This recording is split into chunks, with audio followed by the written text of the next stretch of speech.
तो संभल में होली को लेकर तैयारियां पूरी हैं। वहीं दूसरी ओर साफ कह दिया गया है सीओ की ओर से भी, जो होली नहीं खेलना चाहता है घर से बाहर ना निकले। प्रधानमंत्री मोदी क्या कह रहे हैं पहले सुन लेते हैं, फिर आगे खबरें बताएंगे आपको। दवाई में दम, दाम कम, दवाई में दम। हमारी सरकार अच्छे अस्पताल भी बनवा रही है। आयुष्मान योजना के तहत मुफ्त इलाज की सुविधा भी दे रही है और जन औषधि केंद्रों के जरिए सस्ती दवाएं भी दे रही है। हम सब ने अपने जीवन में देखा है, अस्पताल में इलाज के बाद भी लंबे समय तक दवाओं के खर्च का बोझ रहता है। ये बोझ कम हो, इसके लिए देश भर में 15,000 से ज्यादा जन औषधि केंद्रों पर 80% तक कम कीमत पर लोगों को दवाइयां मिल रही है। 80% डिस्काउंट। बोलो, दादरा और नगर हवेली, दमन और दीव के लोगों को भी करीब 40 जन औषधि केंद्रों का लाभ मिल रहा है। आने वाले समय में हम देश भर में 25,000 जन औषधि केंद्र खोलने का लक्ष्य लेकर के आगे बढ़ रहे हैं। जब से ये योजना शुरू हुई है, तब से लेकर आज तक करीब 6,500 करोड़ रुपए की सस्ती दवाएं सरकार ने जरूरतमंदों को दी है। जन औषधि केंद्र खुलने से गरीब और मिडिल क्लास के 30,000 करोड़ रुपए से अधिक बचे हैं। जन औषधि केंद्रों की वजह से अनेक गंभीर बीमारियों का इलाज सस्ता हुआ है। ये इस बात का प्रमाण है कि हमारी सरकार सामान्य मानवीय की आवश्यकताओं को लेकर कितनी संवेदनशील है। साथियों, स्वास्थ्य से जुड़े इन महत्वपूर्ण विषयों के साथ ही मैं एक और अहम विषय उठाना रहा हूं।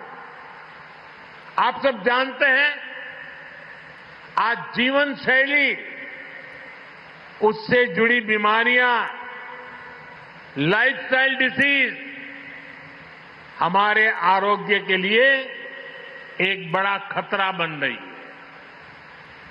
एक ऐसी बीमारी है मोटापा, ओबेसिटी। एक कुर्सी पर बैठ भी नहीं सकते। आजू बाजू जोवान नहीं हो। हाँ, नहीं तो પછી મેં કહ્યું એટલે બધા આજુબાજુ જોતે કે મારી બાજુમાં વધારે વજનવાળા કોણ બેઠા છે।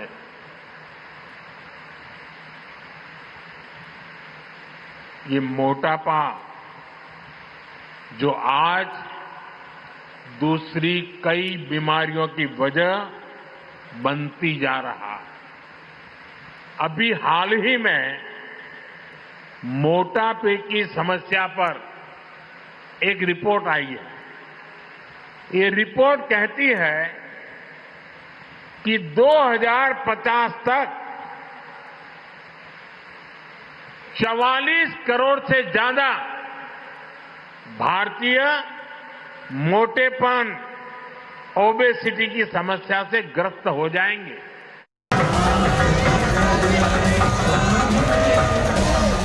अब तो बारी इसी ब्रजभूमि की है। मथुरा, वृंदावन, बरसाना, गोकुल, नंदगांव, गोवर्धन, बलदेव।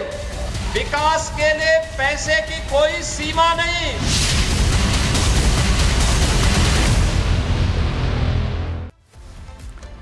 और वहीं बात उत्तर प्रदेश की, जहां पर उत्तर प्रदेश के मुख्यमंत्री योगी आदित्यनाथ ने जब बोलते हैं तो अपना एजेंडा वो बिल्कुल खुलकर क्लियर करते हैं। मुख्यमंत्री आज मथुरा के बरसाने में होली खेलने पहुंचे, मंदिर में पूजा पाठ किया और इसके बाद देश विदेश से पहुंचे हजारों लोगों के बीच फूलों की होली खेली।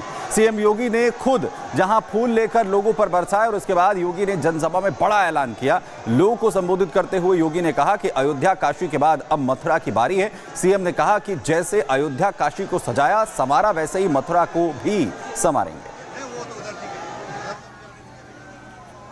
तौर पर क्योंकि आज लड्डू मार होली है, इसके बाद लठमार होली खेली जाएगी।